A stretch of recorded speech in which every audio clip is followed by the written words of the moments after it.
Morning, January 8, 1815. The city of New Orleans is a fruit ripe for picking. The gateway to the Mississippi River system, $15 million worth of cotton sits blockaded in its warehouses. The War of 1812, for all intents and purposes, is over. The Treaty of Ghent has been signed by both British and American representatives. News of it, however, has not arrived in America. Sir Edward Pakenham is a veteran of the Napoleonic Wars, a brother-in-law of the Duke of Wellington himself. A man of intense bravery, he has surveyed the American line outside of New Orleans and is well assured of British military superiority.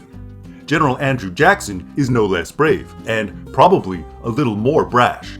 His left shoulder carries a bullet he recently received during a shootout with future friend and Senator Thomas Hart Benton. 5 miles southeast of New Orleans, Jackson's force is dug in behind the Rodriguez Canal.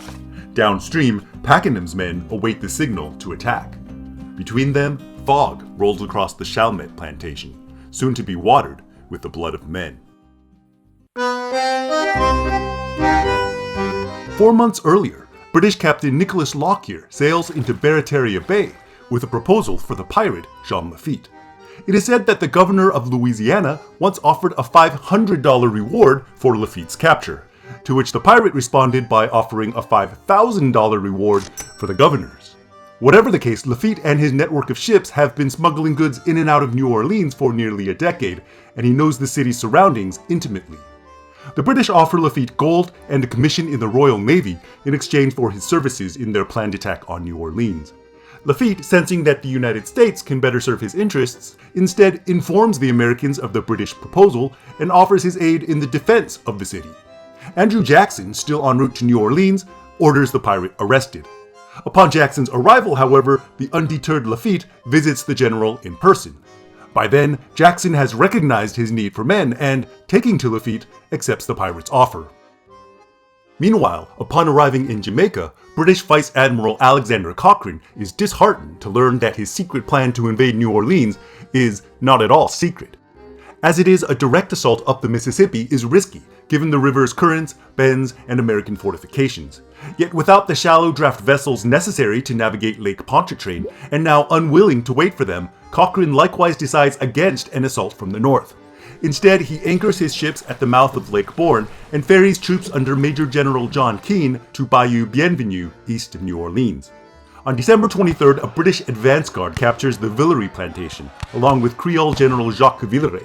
Jacques' son Gabriel, however, escapes through a window and informs Andrew Jackson of the British movements. At 7:30 that same evening, Jackson launches an attack on Keane's troops.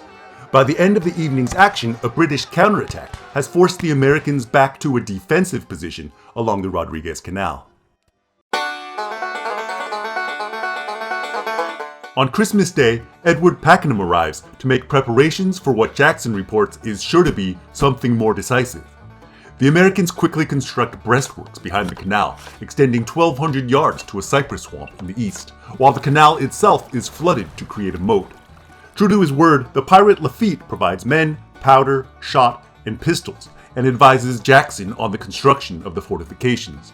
Across the Mississippi, Commodore Daniel Patterson positions cannons taken from the sloop Louisiana to deliver raking fire across the battlefield, with David Morgan's men in defense 300 yards downriver.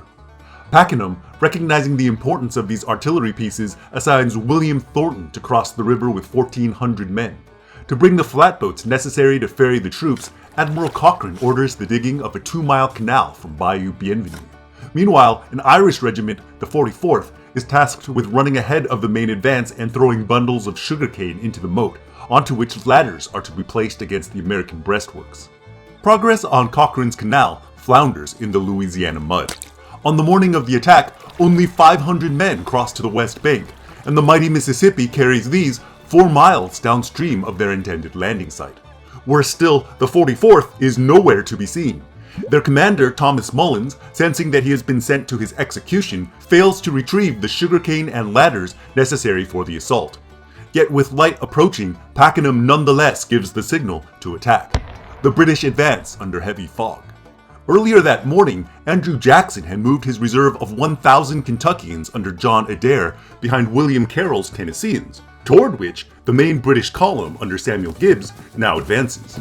Jackson's trusted friend John Coffey, who had been at the general's side during the shootout with Benton, leads 1,000 Tennesseans and Choctaws on the American left flank, while the right consists of a motley assortment of regulars, militia, volunteers, free men of color, and Lafitte's Baratarian pirates.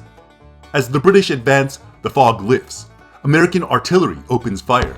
When the British arrive within 200 yards of the canal, Carroll and Adair's men, in revolving ranks, unleash nearly non-stop fire into the advancing troops. As it happens, Pakenham himself has taken on Mullins' death sentence and rallied the 44th forward. The general loses 2 horses and is himself shot multiple times. Taken from the field, he dies shortly from his wounds. John Keane, upon seeing Gibbs' troops falter, orders the 93rd Highlanders to their right in support. Their commander, Robert Dale, is killed, while Keane himself suffers multiple wounds and is taken from the field. Meanwhile, Gibbs is killed 20 yards from the canal. Within minutes, 2/3 of the main British advance is dead or wounded. On the west bank, Thornton arrives belatedly to confront Morgan, whose Kentucky volunteers flee. Still, General John Lambert, recently arrived from Europe and now unexpectedly the ranking British officer, judges that he cannot hold the position and orders a retreat. By the time the Treaty of Ghent arrives in Washington for ratification, news of the resounding American victory has spread across the United States. Thus, many Americans come to believe, or at least to feel, that they have won the war. In fact, the biggest losers are not the British, who are in the process of conquering Mobile when news of the treaty arrives. On the other hand, the opposition Federalist Party in America has only just proposed constitutional amendments to address war grievances at the Hartford Convention, proposals which now feel dreadfully unnecessary to the American public. Unnecessary like the Federalists themselves, who shortly disappear under a wave of Republican nationalism. 14 years later, Andrew Jackson will ride that wave into the White House, not as a Jeffersonian Republican, but at the head of the new Democratic Party, which will forever change the landscape of American politics. If you missed my episode on the War of 1812, check it out here. And if you've got any additional stories on the Battle of New Orleans, I and your fellow humans would love to read about them in the comments below. I hope you enjoyed this video. If you did, do me a favor, like, subscribe, and hit that notification bell. Until next time, this is Bigfoot saying so long and save me a seat at your next campfire.